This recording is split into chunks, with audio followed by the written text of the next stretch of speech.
Bonjour à tous, bienvenue sur Déclic Numérique. Aujourd'hui, je vais vous montrer comment j'ai réalisé ce cliché, principalement dans Photoshop, pour voir comment assembler les différents clichés qui composent la prise de vue.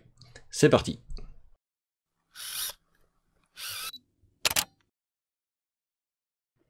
Avant de passer au développement et à la retouche dans Photoshop, on va d'abord voir comment j'ai fait la prise de vue. Alors, nous voici dans le local dans lequel j'ai pris la photo que je vous ai montrée. Je vais toutefois refaire la prise de vue, histoire de vous montrer comment la réaliser. Donc, on va commencer par la base, au niveau des réglages. Alors, comme d'habitude, j'emploie mon 5D Mark III. D'ailleurs, pour l'instant, ma caméra est fixée dessus, donc vous ne savez pas le voir. Mais j'ai monté dessus le 14 mm de Samyang. Je mets comme d'habitude le lien dans la description de la vidéo. Alors le montage de la photo consistera en fait à superposer les différentes expositions et à récupérer chaque partie de l'image dont on a besoin. Donc pour réaliser ça, il faut que les photos soient prises en conséquence, c'est-à-dire que vous devez avoir toujours le même cadrage, la même exposition et si possible le moins de chevauchement possible dans les différents endroits où vous vous trouvez pour éviter les découpes un petit peu douteuses. Donc côté réglage, au niveau de l'appareil, je suis à 1/40e de seconde, je ne descends pas plus bas parce que j'ai un petit peu un manque de luminosité ici. Comme vous le voyez, c'est un éclairage purement artificiel mais qui n'est pas très lumineux. Donc je reste à 1/40e de seconde juste pour me permettre à moi de me positionner correctement et qu'éventuellement je puisse quand même figer mes petits mouvements quand je me positionne. Pour le reste, sinon, le diaphragme est à f5.6. Avec le 14 mm sur plein format, en fait, j'ai une zone de netteté qui va depuis le bord du bureau ici jusque tout au fond du local, donc j'ai largement assez au niveau de la profondeur de champ de ce côté-là. Ensuite, pour la prise de vue, ce qui va se passer, c'est que comme pour les précédentes vidéos, je vais employer la petite télécommande Canon pour faire ça, la télécommande infrarouge.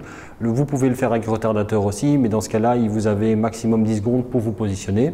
Donc ce que je vais faire ensuite, c'est simplement prendre une série de clichés avec moi positionné à certains endroits dans la scène que je vais ensuite recomposer dans Photoshop. Mais ce qui est important, c'est de ne toucher à rien, que ce soit au niveau des réglages de l'appareil photo, du trépied, etc. Donc l'idéal étant bien entendu de shooter en manuel. Donc maintenant que je vous ai parlé des réglages et pour la prise de vue, je vais prendre les différents clichés, vous montrer comment je les fais. Vous allez voir, c'est ultra simple. Je vais simplement me positionner à différents endroits et prendre les différentes photos. Donc voilà, je me mets par exemple ici en tant que formateur devant le local de formation, puisque c'est mon job quotidien. Donc je me mets en place et je prends une photo. Ensuite, je vais simplement me déplacer et me mettre à la place d'un des stagiaires que j'ai en formation. Et donc, je vais prendre le rôle du stagiaire qui est sérieux et qui est attentif. Faites attention dans ce genre de prise de vue de ne pas trop déranger l'environnement, de ne pas commencer à tout déplacer, parce que sinon forcément vous allez avoir des problèmes au montage après. Et donc je continue au niveau des photos.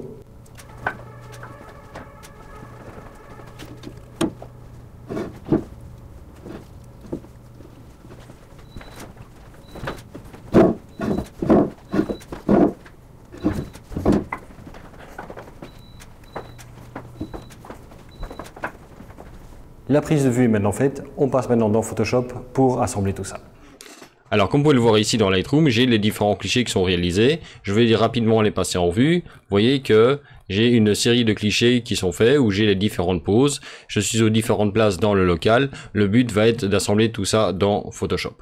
Mais la première chose, c'est de faire les retouches de base sur les photos. Donc ici, je vais vous montrer ce que j'ai fait au niveau des retouches. J'ai la photo d'origine et j'ai un petit peu corrigé les couleurs, l'exposition, de manière à avoir quelque chose de correct. Ensuite, pour que ça fonctionne, il faut bien entendu que tous les clichés soient faits de la même façon, qu'ils aient la même exposition, qu'ils aient le même cadrage, etc. Donc, au niveau de mes réglages que j'ai fait, je dois transposer tous ces réglages du premier cliché sur toutes les autres photos. Alors, pour vous montrer la manière la plus simple de le faire, je n'ai fait mes réglages que sur une seule photo pour l'instant. Et donc dans Lightroom, je vais sélectionner le premier cliché, celui qui a la correction faite. Je vais ensuite appuyer sur majuscule, cliquer sur le dernier, ce qui va sélectionner tous les clichés. Notez que le premier que j'ai sélectionné est le plus brillant dans la série, ça veut dire que c'est celui qui va servir de référence. Ensuite, je vais faire synchroniser les paramètres. Là, je vais vérifier que tout est coché. Bon, je n'ai pas touché au cadrage, je n'ai pas fait d'ajustements locaux, etc. Mais tout est coché. Je fais synchroniser. Et à ce moment-là, automatiquement, tous mes clichés ont pris les mêmes réglages. Je vais les passer en revue rapidement pour vérifier. Mais vous voyez que l'exposition est la même, les couleurs sont les mêmes, il n'y a pas de souci. Donc, deuxième étape, on passe dans Photoshop. Donc pour ça, je sélectionne tous mes fichiers, je fais un clic droit, modifier dans Adobe Photoshop. Voilà, maintenant Photoshop a donc ouvert tous les fichiers, j'ai bien toutes mes expositions qui sont là. Pour pouvoir assembler tout ça, il va falloir bien entendu mettre tout ça dans un même fichier. Donc on pourrait très bien commencer à déplacer les calques les uns sur les autres et assembler le tout. Le plus simple est quand même d'utiliser les fonctions de Photoshop déjà existantes. Quand vous avez tous les fichiers qui sont ouverts séparément, et ce qui est important, c'est qu'ils doivent être ouverts tous séparément dans ce cas-là. Il ne faut pas qu'il y ait déjà les calques mis ici. Vous allez dans Fichier, Automatisation, Photomerge. Donc cet utilitaire va vous permettre d'une part de créer un fichier qui va avoir tous les calques correspondant aux différentes expositions qu'on a fait de la photo, mais également de gérer éventuellement le réalignement des clichés et aussi éventuellement de les fusionner d'une certaine manière. Ici, la seule chose qu'on veut, c'est créer un fichier avec tous les calques qui correspondent à chacune des expositions, mais aussi vérifier qu'ils soient bien alignés. Donc je vais laisser en disposition auto, ce qui va gérer en fait la partie correction d'alignement. Ensuite, dans les fichiers sources, je vais faire utiliser les fichiers, je laisse tel quel, et je fais ajouter les fichiers ouverts. Donc voilà, j'ai bien mis sur auto, j'ai cliqué sur ajouter tous les fichiers, j'ai décoché fusion d'images, et je fais OK, et je laisse Photoshop faire son job. Alors donc Photoshop est en train de créer un fichier dans lequel il met des calques, chaque calque correspondant à un des fichiers d'origine. Ensuite il va faire l'alignement des clichés de manière à vérifier que tout est bien mis correctement. Normalement ça ne devrait pas poser de problème, mais ça permet d'être sûr et certain. Maintenant je me retrouve avec un fichier avec les différents calques qui correspondent aux différentes expositions. Vous voyez que j'ai bien mes différentes positions qui sont mises dedans. Je n'ai donc plus besoin des différents fichiers, donc je vais en fait fermer tout cela. Donc maintenant, il ne me reste plus que le fichier ouvert avec tous les calques correspondant aux différentes prises de vue. Le but va être d'utiliser la superposition de ces éléments-là et d'utiliser seulement certaines parties du cliché pour arriver à un résultat où on a les différentes positions qui sont superposées. Donc la première chose que je vais faire, c'est définir laquelle je vais employer comme base. Alors, vous pouvez travailler de plusieurs manières, mais il vaut mieux être régulier. C'est-à-dire que si vous décidez de partir de l'arrière-plan et aller vers l'avant-plan, ou de l'avant-plan vers l'arrière-plan, il faut garder cette ligne de conduite de A à Z, sinon vous allez avoir des problèmes après au niveau du montage. Donc moi je vais plutôt commencer par l'avant-plan et superposer progressivement les photos qui viennent derrière. Comme ça, ça me permettra de facilement gérer les parties où il y a éventuellement des superpositions dans les différentes positions que j'ai prises au niveau des photos. Donc je vais commencer en fait par désactiver tous les calques. Comme ça je n'ai plus rien affiché et je vais réactiver celui qui va me servir de base, c'est-à-dire le tout premier. Et celui-là je vais le glisser tout en dessous, parce que tous les autres vont venir se superposer dessus. Alors comme celui-là c'est la base, je n'y touche pas. Ensuite je vais chercher le suivant. Le suivant c'est celui où j'ai la position la plus proche de l'appareil photo, donc je vais venir le glisser juste au-dessus. Mais du coup, vous voyez bien entendu que j'ai totalement superposé le cliché, c'est-à-dire que ma première position a disparu. Donc je vais créer un masque de fusion qui va occulter tout. Donc j'appuie sur Alt et sur le bouton de masque de fusion. Comme ça, je masque totalement la partie qui m'intéresse. Ensuite, je vais prendre une brosse que je vais prendre en blanc. Je vais la prendre même relativement grande, j'aurai pas besoin d'aller très loin dans le détail. Je vais mettre un flux à 100%, une opacité à 100%, et je vais venir peindre sur la partie où je me trouve. Alors là, il faut faire attention quand même de ne pas oublier par exemple les pieds et les ombres. Bon, ici mes pieds étaient légèrement en dessous du bureau, donc on les voit pas trop. Mais vous avez quand même les ombres et les reflets sur le bureau qui doivent apparaître aussi. Voilà. Ensuite, je vais procéder comme ça pour chacun des clichés. Donc, je prends le suivant. C'est bien la deuxième position. Donc, je viens le glisser au-dessus. Je crée un masque de fusion qui est totalement noir. Et ensuite, je vais venir peindre en blanc dessus. Alors, quand vous faites ça, il faut quand même toujours vérifier que vous ne masquez pas quelque chose qui était déjà présent. Donc comme ici par exemple, je suis un petit peu passé sur la zone là, alors que ça vient du cliché précédent. Donc je vais repeindre en noir sur le masque ici pour m'assurer que je n'ai pas peint sur une zone qui ne devait pas être touchée. Ensuite, je vais procéder comme ça pour les différents clichés. Alors l'exposition suivante, on va voir qu'elle va éventuellement légèrement poser problème, c'est qu'elle va se superposer avec la précédente. Donc si je l'active, vous voyez que j'ai bien ma position qui est là, je viens le mettre au niveau de la couche suivante, je crée le masque de fusion, et si je peins dessus en blanc, vous voyez que je vais avoir une zone ici où je vais avoir une superposition. Et bien entendu, ça va poser problème. Donc ce qu'il va falloir faire, je vais y revenir en arrière, c'est de peindre ça de manière beaucoup plus délicate. Donc pour ça, je vais zoomer plus proche, Je vais même encore agrandir plus, je vais carrément y aller au niveau des pixels. Je vais prendre une brosse beaucoup plus petite. Et l'astuce, ça va être de prendre une brosse pour laquelle le dégradé va ressembler au dégradé qu'on a au niveau des pixels sur le bord ici. Donc je vais augmenter un petit peu la dureté. Je vais réduire la taille de la brosse. Et maintenant, je vais venir peindre ici, sur le bord. Vous voyez que là, j'ai la zone pour laquelle il n'y a pas de souci, mais je vais avoir une zone ici au niveau de mon visage qui va éventuellement poser problème. Donc il va trouver l'endroit.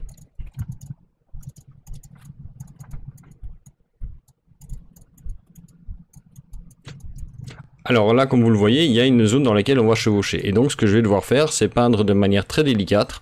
Mais vous voyez que je fais exactement la même chose. Je vais juste essayer qu'il n'y ait pas de franges de couleur ou de zone trop flagrante. Et je vais venir peindre délicatement le long des contours. Je peux même encore zoomer plus pour vraiment être à l'aise. Histoire de bien voir que je ne dépasse pas. Je vais même encore réduire la taille de la brosse pour vraiment être très précis au niveau du masquage. Alors, il y a une zone ici qui est plus parfaite, parce qu'il n'y a pas de chevauchement. Voilà. Donc il faut être très précis, il faut prendre son temps. Si vous voulez éviter ça, le plus simple, c'est bien entendu qu'il n'y ait pas de chevauchement dans les clichés. Alors éventuellement au niveau du masquage, il vaut mieux parfois dépasser un tout petit peu sur le cliché précédent plutôt que de laisser une frange entre les deux, parce que la frange entre les deux va être beaucoup plus bizarre.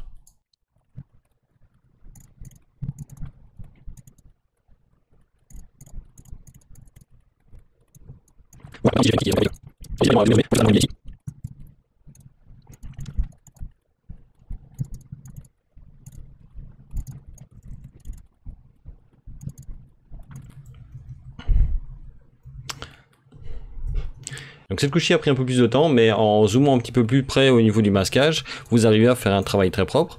Alors pour contrôler que votre masquage soit bien fait, ce que vous pouvez faire, c'est appuyer sur Alt, cliquer sur le masque dessus, et là vous voyez éventuellement si vous avez oublié certaines zones. Et là vous voyez notamment que de cette partie-ci, je n'ai pas bien passé partout. Et donc je vais venir en fait simplement compléter la partie blanche sur les zones où je ne suis pas passé proprement. Ce qui évitera d'avoir des trucs un peu bizarres.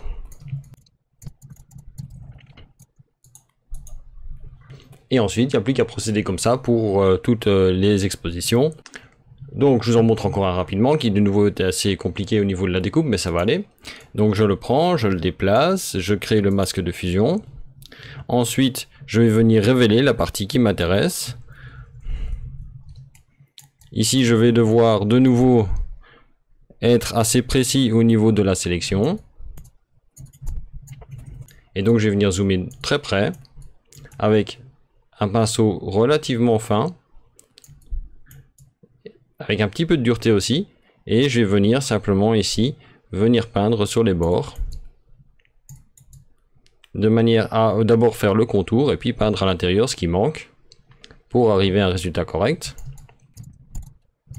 Alors il ne faut pas oublier non plus de peindre les ombres, parce que vous voyez qu'ici je crée une ombre portée sur la plinthe, et il ne faut pas l'oublier de la mettre. Sinon, ça fait toujours très bizarre au niveau de l'éclairage.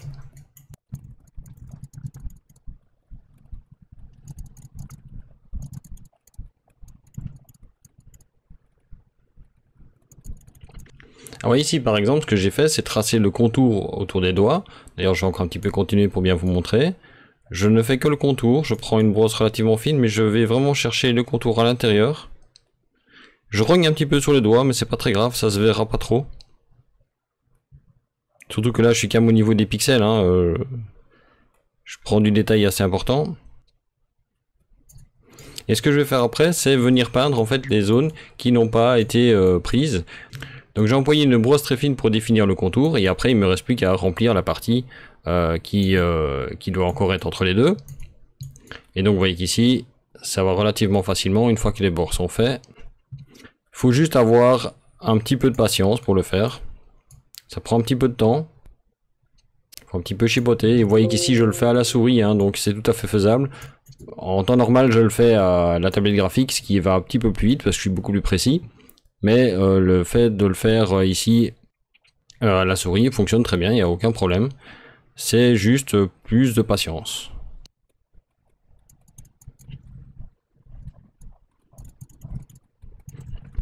Alors histoire de garder quand même cette vidéo dans une taille un petit peu normale, je ne vais pas vous montrer tout le reste en détail, je vais juste continuer la retouche et vous montrer le résultat final. C'est toujours la même chose, vous prenez le cliché suivant, vous appliquez un masque noir, vous peignez en blanc là où vous devez révéler la photo, vous faites attention au contour, etc. Et au final, vous avez votre composition qui est terminée. Voilà, j'espère avoir été clair dans la manière de réaliser ce type de montage de clonage dans Photoshop. Vous voyez que la méthode n'est pas compliquée, si ce n'est que vous devez empiler les différents calques à l'aide de Photomerge et ensuite gérer ça avec des masques de fusion pour révéler les parties qu'il faut. Pour le reste, il n'y a vraiment rien de très compliqué de ce côté-là. Comme d'habitude, si cette vidéo vous a plu, likez-la, partagez-la, n'hésitez pas à mettre vos commentaires, montrez-moi vos réalisations, ça me ferait très plaisir aussi. Donc n'oubliez pas de vous abonner à la chaîne, également à la page Facebook de Déclic Numérique. Vous avez également le compte Twitter de Déclic Numérique, ou également encore mon compte Instagram. Vous trouvez tous les liens pour ça à la fois dans la description de la vidéo et dans la bannière de la vidéo. Et sinon moi pour le reste, je vous dis à bientôt pour une nouvelle vidéo sur Déclic Numérique.